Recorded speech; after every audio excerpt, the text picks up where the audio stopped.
முதல் பக்தன் கர்ணன் கீழே விழுந்திருக்கான். கிருஷ்ண பரமாத்மா பிராமண வேஷத்தில் வரார். தலை தொங்கி இருக்கு. ஆகா, கொடை சாய்ந்திருக்கிறது, ஏதேனும் பெற்று செல்லலாம் என வந்தேன்னுறவர்.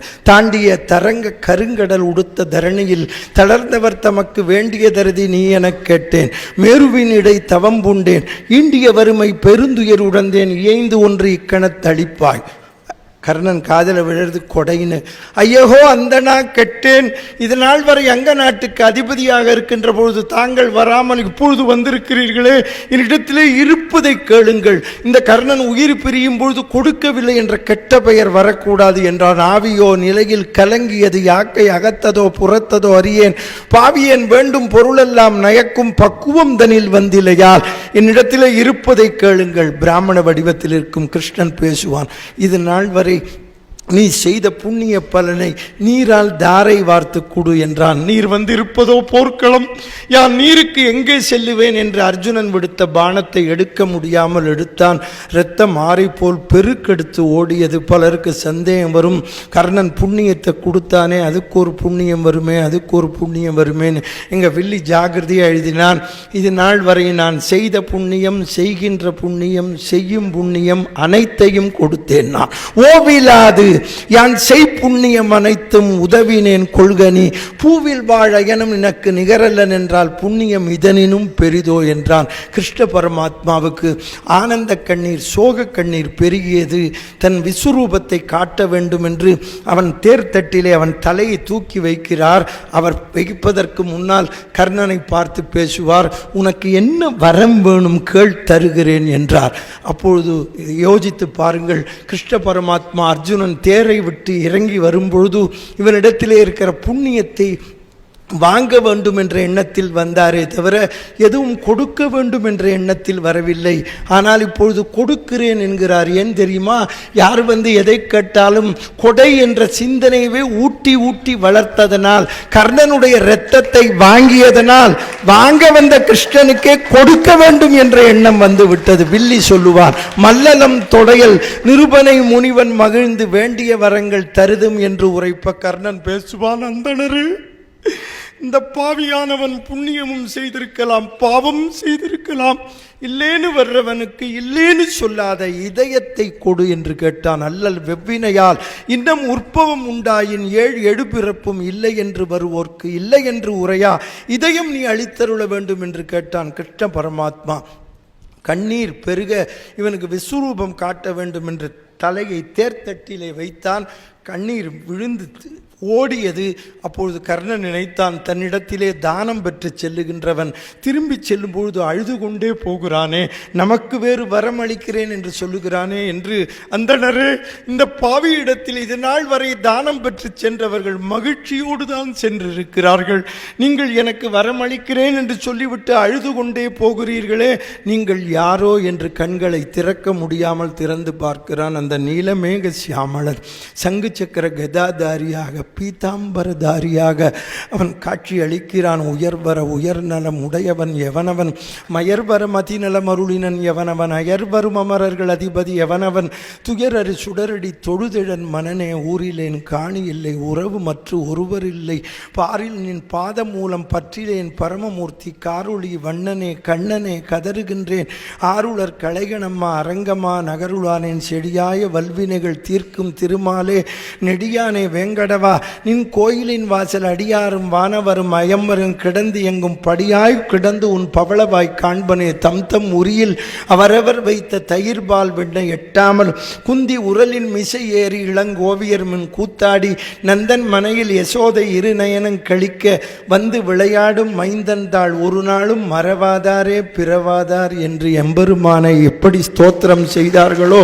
எந்த குருவாயூரப்பன் பட்டத்திற்கு காட்சி அளித்தானோ அந்த எம்பெருமான் சங்கு சக்கர கதாதாரியாக பீதாம்பரதாரியாக காட்சி அளித்து கட்டி அணைத்து கர்ணனை கண்ணீரால் அபிஷேகம் செய்தானாம். மைத்துனன் உரைத்த வாய்மை கட்டு ஐயன் மனமலர் உகந்து உகந்து கைத்தல மலரால் மார்புறத் தழுவி கண்மலர் கருணை நீராட்டி எத்தனை பிறவி எடுக்கினும் அவற்றுள் ஈகையும் செல்வமும் எய்தி முக்தியும் பெரிதி என்றான். முடிவில் மூவராம் உருவனாம் மூர்த்தி நாம் தான் பகவானுக்கு பாலாலையும் தேனாலையும் அபிஷேகம் செய்வோம்.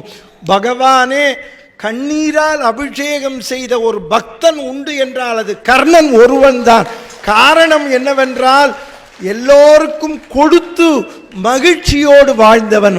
பகவான் நாம் செய்வதை இவன் செய்தானே என்று எங்க வில்லி பாரதத்தில் எழுதுகிற போது கர்ணன் எழுதினதில்லை, கண்ணன் எழுதுவர். நல்லா கேளுங்க, புஸ்தகம் எடுத்து பாருங்க. கண்ணன் 2 சுழினா, கிருஷ்ணனுக்கு கண்ணன். ஒருத்தன் கேட்டான், அவருக்கு 3 சுழி இவனுக்கே 2 சுழின்னா தான் இவன்கிட்டேருந்து அவன் வாங்கினுட்டான் இல்லையோ, அதனால தான் அவனுக்கு 3 சுழி. அப்போ அந்த கிருஷ்ண பரமாத்மாட்ட சொல்லுவான், 5 பேரோட பிறந்தேன், பானம் போட்டேன், கவச்ச குண்டலத்தை இந்திரனுக்கே கொடுத்தேன், புண்ணியத்தை உனக்கே கொடுத்தேன், என்னை போல பாவி உலகத்தில் உண்டா, வான் பெற்ற நதி கமழ்த்தாள் வணங்க பெற்றேன், மதிபெற்ற திருவுள்ளத்தால் மதிக்க பெற்றேன், தேன் பெற்ற அலங்கள் சுழாய் மார்பும் தை வந்து தீண்ட பெற்றேன், என்னை போல ஒருவன் உண்டா கிருஷ்ணான்னு கேட்டான். கிருஷ்ண பரமாத்மா கொடைங்கிற பக்திக்கு சரணாகதியாக பதில் சொல்கிறான். அன்னைக்கு கவச்ச குண்டலம் வாங்க இந்திரனை அனுப்பியது நானே, குந்தியை கொண்டு 2 வரம் பெற்றதும் நானே, அர்ஜுனனை நாகாஸ்திரம் கொல்லாமல் தடுத்து காப்பாற்றியதும் நானே. என்னை எல்லாரும் பாண்டவனுக்கு பிரியமானவன்னு சொல்கிறா, அது உண்மைதான். பாண்டவனில் நீ தானே மூத்தவன். நாங்கேந்து அன்று உனது கவச்ச குண்டலம் வாங்க அழைத்தேனும், குந்தியை கொண்டு உரகவாளி ஒன்றொழிய தொடாத வரம் கொள்வித்தேனும், தக்கன் தன் மகவான உரகவாளி தனஞ்சயனை கொல்லாமல் சாய்வித்தேனும், மெய்க்கருணை நின் பொருட்டால் யானே. உன் மேலே வச்சிருக்கிற அன்பினால் செய்தேன்னா. பானம் போட்டான். சூரிய பகவான் குந்தி தேவிட்ட சொன்னார், உன் மகனுக்கு கொடுத்த வாக்கை காப்பாற்று என்று. குந்தி அன்று பெற்றவளைப் போல் கதறி வருகிறாள். கண்ணிலே நீர் மல்க, ஸ்தன்யத்தில் பால் பெருக, மகனே கர்ணா, மகனே மகனே மகனே என்று கதறிக்கொண்டு வந்து மடியிலே போட்டு அன்று பெற்றவளை போல் கதறினாள். கார்தலத்தஞ்சும் கரதலத்தாய். பார்த்தீர்களா, ஒரு குழந்தைக்கு கொடுத்த கஷ்டம். குந்தி தேவியை கேட்டால் எல்லாரும் ஏன்னா பஞ்சபாண்டவன் கஷ்டப்பட்டான் என்று. ஒரு குழந்தையை ஆற்றில் வீசி எறிந்த பாவம் 5 குழந்தைகள் கஷ்டப்பட்டார்கள் என்றார். அதனால்தான் உங்களுக்கு சொல்லுகிறேன், எப்பவும் மகிழ்ச்சியோடு இருக்க வேண்டும் என்றால் பிறருக்கு நாம் துன்பம் கொடுக்கக்கூடாது, எந்த ஜீவனுக்கும் தொல்லையை கொடுக்கக்கூடாது. அங்கேயே சண்டை போட்டுன்னுக்கிற அர்ஜுனன் கேட்குறான், கிருஷ்ணா என்ன இது, எங்கள் அம்மா அழறான்னா. எனக்கு ஒன்றும் தெரியாது, அவளை கேளுன்னா. எங்கேயோ சண்டை போட்டுன்னுக்கிற பீமன் சகதேவனை கேட்குறான், சகாதேவா இருந்தது அர்ஜுனனா கர்ணனா, நம் தாய் ஏன் வந்தாள்னா. 5 வந்து அழுதார்கள். அர்ஜுனன் சொல்கிறான் கிருஷ்ணனை பார்த்து, என் அண்ணனை நானே கொன்னுட்டேன், உன்னால் வந்தவனேன்னா. திருப்பிடுவான் இந்த சமுதாயத்தில், தெரிஞ்சுக்கோங்க. ஆமாம். அப்போ கிருஷ்ணர் சிரிச்சர், உன் ஒத்தனால முடியுமாடா. பரசுராமன் சபித்தான், பிராமணன் சபித்தான், இந்திரன் கவச்ச குண்டலம் பெற்றான், குந்தி போய் 2 வரம் பெற்றாள், உன்னை நாகாஸ்திரம் கொல்லாமல் நான் காப்பாற்றினேன், தக்க சமயத்தில் தேரை விட்டு சல்லியன் ஓடினான், நான் போய் புண்ணியம் பெற்றேன். இப்படி 6 பேர் கொன்னவனை நீ 7வது ஆளாக செத்த பாம்பு அடிச்சு விட்டு நான் கொன்னேன்.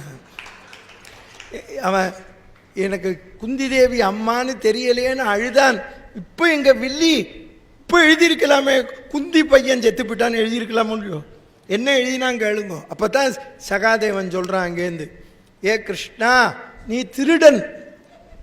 என்னன்னா நீ ஒத்தனை கவுக்கணும்னா, நான் சொல்கிறது பாரதத்தில், ஒத்தனை வெளியில் இழுத்து அந்த கட்சியவே கவுத்துறியடான்னா. இரண்யனை கொல்லவன் மகன் பிரகலாதனை உன் கட்சியில் சேர்த்து கொண்டாய். ராவணனை கொல்ல அவன் தம்பி விபீஷணனை உன் கட்சியில் சேர்த்து கொண்டாய். எங்களையெல்லாம் கொல்ல கர்ணனை உன் கட்சியில் சேர்த்து கொண்டாய். ஆடகனை புதல்வனை கொண்டு அழிப்பித்தாய். இலங்கை நகர்க்கு அரசு என்று வீடணனை பகையாக்கி இளையுடனே வீழ்வித்தாய். வேலை சூழ்ந்த நாடறிய புகுந்த எமக்கு நாயகமாம் நரன் கர்ணன் கையால் ஈடழிய பொறுவித்தாய். இமையோர் வல்ல பிறகு யார் வல்லாரே என்றான். இங்கே கர்ணன் எப்படி இருந்தான்னா வில்லி, கருடனுடைய தோளிலே பார்த்த அந்த எம்பெருமானை தியானித்துண்டு நாராயணன் நாமாவை சொல்லி கொண்டு இருந்தானாம். துரியோதனன் சமாதானம் சொன்னானாம். குருடன் மகன் கடைசியில் எழுதுகிறான், குந்தி மகன் இறந்தான்னு எழுதலை. என்ன கேளுங்கோ, கருடனது திருத்தோளில் கண்ட கோலம் கண்ணினும் நெஞ்சினும் நிற்க கருணை ஆதி புருடனது திருநாமம் நாவிலே வர குருடன் மகன் அருகிருந்து சோகம் கூற குற்றுயிராய் கிடந்தான் கொடையின் மிக்கான். இனிமே அவனுக்கு மிஞ்சி கொடை கிடையாது. வச்சனம் சொல்லுவார்கள், கார்த்திகைக்கு பிறகு மழை இல்லை, கர்ணனுக்கு மிஞ்சின கொடை இல்லைன்னு.